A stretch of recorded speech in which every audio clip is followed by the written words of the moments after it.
Lasers. Lasers, and how do they work, my friends? How do lasers work? This is the biggest war I have had so far in Terraria. It was the Guardians, the Profane Guardians, that's what they were called, which racked in at 200 pulls. The next boss, 250. Yeah, this was horrific. And I would easily say, beyond a shadow of a doubt, that probably being conservative, like actually being conservative here, I would say over 150 pulls were added to this fight because of one mechanic. That's it. Like, I would have killed this so much earlier. I made it through the rest of the fight, got to the end of the fight, and this one mechanic just shredded me to absolute pieces, which led to, like, mass crazy theories, nicknames for me called the Mothman, as to how this mechanic works. So let's establish for a start, we're talking about the boss Providence. I keep getting the name wrong. I keep calling it Paramount. You'd think after seeing it 200 plus times, I would know its name, but I'm crap with boss names. Providence is what it's called. And this is a boss that is gated. You have to do the Guardians, which don't give any loot, and then you get access to Providence. You can't really get upgrades outside of here, besides one that we will talk about, that I did not get out of stubbornness. And then the rest of Infernum opens up again. So it's like a choke point. This is it. You've got to get through this, and then you're going to be able to do the rest of the game. So there was nothing really else for us to do other than slam face and get this done. I actually truly believe now, I'm not going to prove it because I don't want to see this thing again, that I could probably kill this again very, very quickly. I had to learn this fight almost hitless, which is very difficult to do, but I knew the ins and outs of nearly every other phase very, very well, despite sloppiness towards the end, but I knew the exact opportunity I could chill and regen. I knew when my cooldowns were going to line up, the whole thing. There was a couple of mechanics I never really got clean, but for the most part, we were fine. So what was it? Providence is a very, very hard fight, but really fun. I actually enjoyed this a lot more than the Profane Guardians. Even being so many pulls into it, and the mechanic we're going to talk about being very frustrating, the fight itself I very much enjoyed. And that's because nearly every single other mechanic in this fight has a solution to it, which can be pulled off with just good, crisp gameplay. Really enjoyed that. As chaotic as this fight seems when you start it for the first time, obviously I'd never seen this fight before, it feels insane what's going on. But as you're playing, you're like, okay, I kind of get the vibe for what's happening here. I get the feel for what's going on. And if I do this kind of nice movement, we can literally get, and several times I made it all the way to like phase 5, totally hitless. That happened a few times. Like I had 3 adrenalines along the way there. Adrenaline's a buff you get for not taking any damage. So I got really comfy with it. Even some of the more awkward mechanics, like there's a point where it drops spears, which then shoots beams across the platform, but you can control them and try and get them all vertical, so you can go to certain spots and bait it just nicely into the gap and also allow it to travel over you because it does tons of damage. At some point during this, I was becoming much more comfortable and had made it to not only the end of the fight, but past the end of the fight where it starts repeating mechanics. That I was like, we need more damage because it still had, this thing has an insane amount of HP. It's like 1 million plus HP. And it goes immune all the time. Like it constantly shuts down into like a rock form and you can't do damage during that. Everything hits for 1, which is like, you can hit it 1,000 times, but it's also the equivalent of hitting it once when it comes out of there. So you have this very, very long fight. Very long fight, lots and lots of HP, and there's no really out way of playing it. I actually know more now I've killed it. Some people have filled me in on certain information, such as there are animations it will definitely do because it has to do that. Even if the boss is technically dead, it will finish off what it's doing, which is really interesting.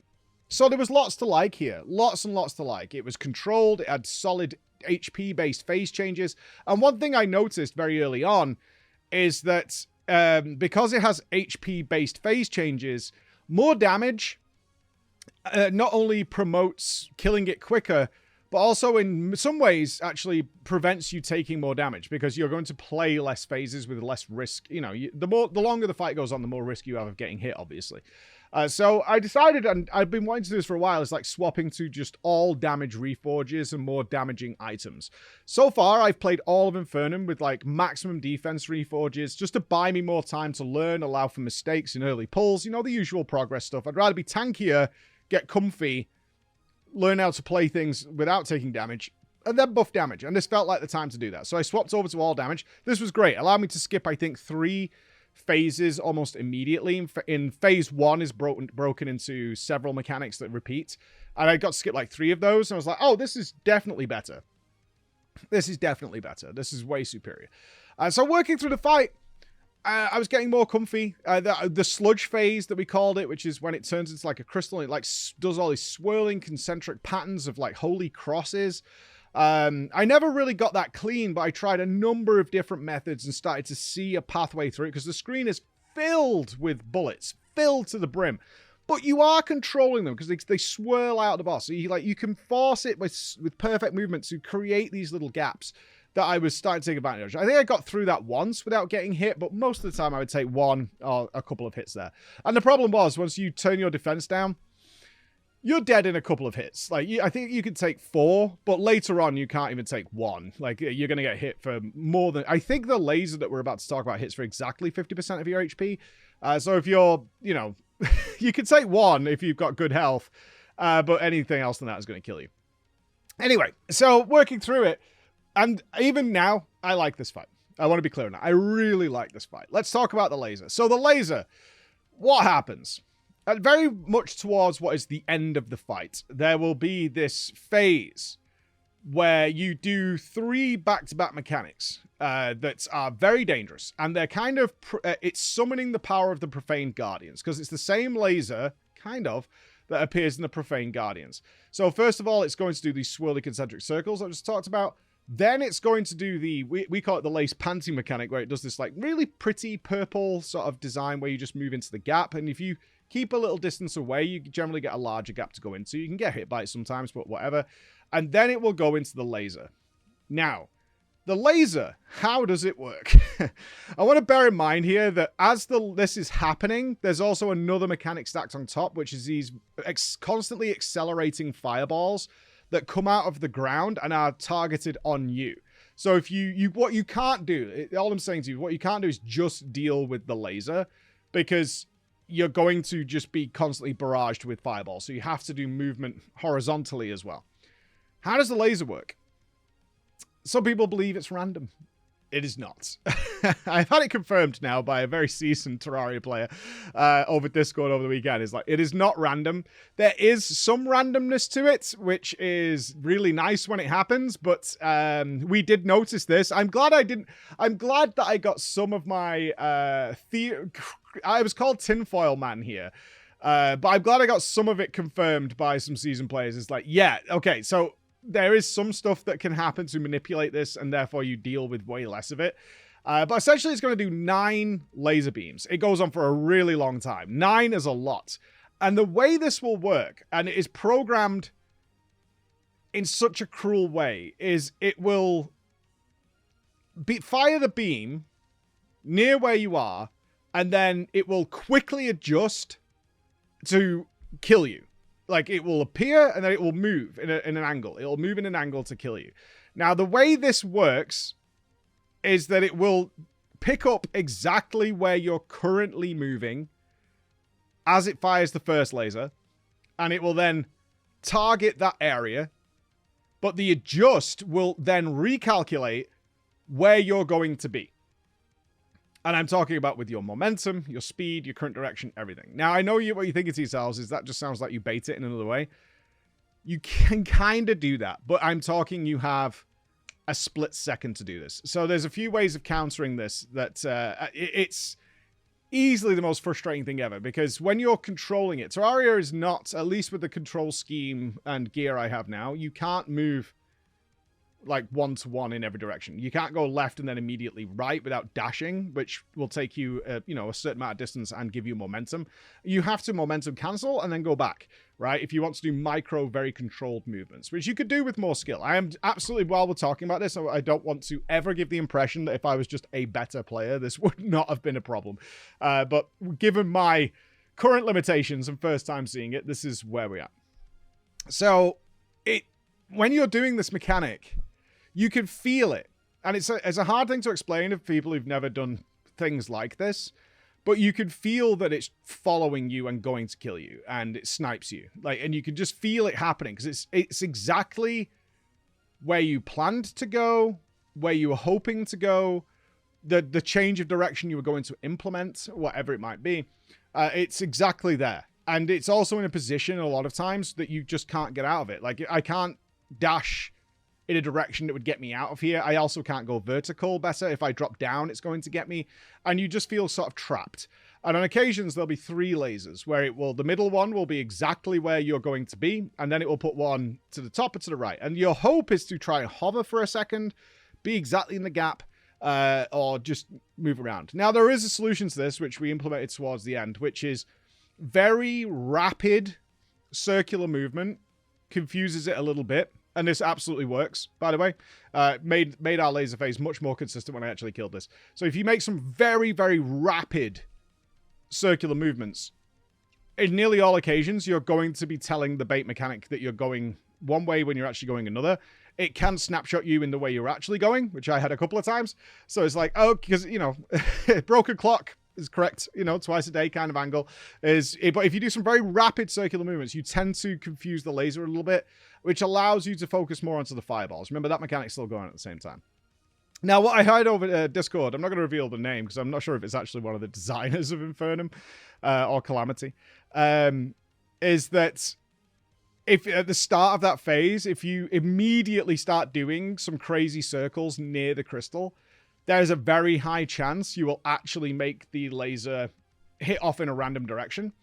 And then you can move really far away. And because the lasers kind of rotate around the boss, 7 out of 9 of them won't be anywhere near you. And you could just sort of chill and just deal with fireballs and the laser won't become an issue. You should still sort of do mini circles, but it won't work. And it was like a revelation to me. I was like, oh, okay. But ultimately, that is kind of how we figured it works. You know what I mean? It was one of those like, oh, okay, good. We were right. That is how it works. But until then, this mechanic was so hard. It was so hard. Often we would get into that phase and the laser would just immediately snipe me. And I was like, oh my God, we made it all this way. Because it's a long fight. Made it all this way. And it's got me. And then what's funny is the next part of the fight, because that's only near the end, but it's not the end. This was interesting as well. Like, this final sort of phase, which I believe is supposed to be the end of the fight because it repeats mechanics after this. This is supposed to be the grand finale ending. I one-shot this twice in a row when we actually saw it for the first time. And I was totally fine. Absolutely fine. And I had this confirmation bias that if we ever got through the laser phase again, it was a free kill. We'd done it. And that turned out to be a total lie. I just got very lucky, apparently, on the first couple of tries I did this. And I hate when that happens because I was so confident. It's like, we did the lasers. We've killed it. We're done. Because I know the next, like, 2 minutes of the fight, and it's totally fine. And it killed me over and over. It killed me like 5 or 6 times where I had to learn how this, like, this animation works like this. There is another laser, but that one's just easily baited. It's not a problem. And then there's explosions. It's like, you've got to swap over and do it. I had to relearn that whole thing. Like, the sad thing is, I wish I had for you that ultimate, like, Alatreon kill reaction. Like losing my mind and jumping for joy and all those kind of things. You're not going to get that because at no point during this entire last 3 minutes of the fight did I see the boss HP and was absolutely in the mindset of I've got 2 more phases to go after this, which is what we were kind of on for on the normal pull is like this, but it just died. And I just was hollow. So I didn't even know it was dead.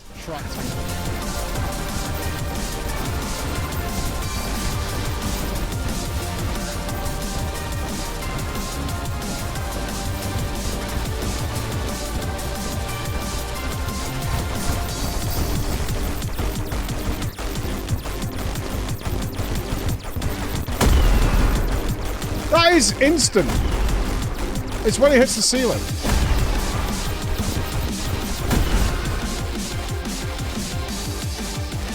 Please!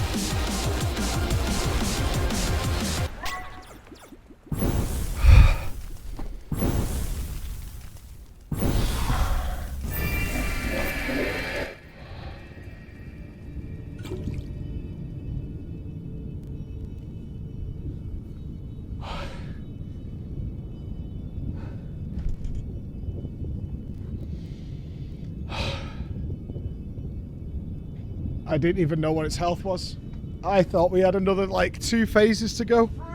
Oh, that enrage pull, Chris, drained everything I had as a human being. You're I'm shaking. You're not even happy about it. No, because Finally. It's not like Alice Trail or anything. Legitimately, I thought I still had at least 2 phases to go. I was still analyzing that phase. I'm still looking at it going, okay, so they detonate the second the laser goes off, so you wait for laser, then you go. I'm still like figuring that phase out. I had no idea it was dead. I was like, is it dead? Okay. I had no idea. I wish I had that payoff for you and was a react Andy and I could fake it, but I couldn't because I was like, is there more? I honestly didn't know if there was another phase. I had no idea what the hell was going on. But we did kill it. What was then interesting, and I suspected this was going to happen, is now the rest of the game opened up. Like a beautiful flower. And the next 4 bosses were super free. And it got a little debate going about the idea of the gift boss. And I'm talking very free. I think we did Stormweaver, which I practically one-shot. It had the first time I tried it, it had like 10 HP. And then I didn't kill it for like another 10 goes. Purely because I was overconfident and frustrated with it. We did that. Sigma, I think it was called, which was fine. I was like 10 pulls. I can't. This is how bland they were. I can't even remember their names. I wish I was joking. Ceaseless Void. Ceaseless Void was a weird one. Ceaseless Void is a boss that appears very early in the game once you get to the dungeon. And it's there, it's lurking. It's got 500,000 HP. But at the time, that is an insurmountable amount of health, right? It's not even remotely possible to do any damage to it. And you can't summon it. It just lurks in the dungeon. And I was like, oh crap, it's finally here, the Ceaseless Void. 2-shot, I think. I didn't even realize it had died. I was like, oh, wait, is it dead? Because we were just learning. I was like, okay, let's set up and see what we can do. And then it just died. I was like, huh, okay. And then we got onto, I think, Poltergast, which is where I'm up to now. But I was actually very frustrated because we did like 4 pulls on it. And it got down to 10% HP. And I was like, oh, we could just kill this now. And I didn't have time. It was drama time on a Friday. So that's 4 bosses, maybe even 5. I think we may have killed something else, and I can't even remember what it was. Immediately after doing this. Now, I assume this is a bit of a reprieve. Some people were saying, like, I was a little disappointed in this. But people say, don't you understand the idea of mini bosses and stuff like that? I was like, I do, obviously, right? The amount of game experience I have. But I think it's a little wild that you go from 250 pull bosses and a 200 pull boss, which is the last 2 I've done, to like 2. That's a severe swing. We could do a little better. But also, this is fan-made, and I'm bearing that in mind, as this is fan-made. And some things are going to work, some things aren't going to work. It's been refined a lot over the years, and the care and attention to detail is absolutely there. So I'm not disparaging in some way, but now we got a lot of upgrades coming. So I'm looking forward to a giant power spike as we go forward. So I think I had to farm Ravager for some reason, some Bloodstone cores or something. I don't know. But now I've got a little bit of a breather because I've no doubt this is just going to go, okay, that was your fun. Done. Boom. Back to hell. So next time I talk to you, we'll probably be in hell again. So I'll see you soon. Bye, everybody.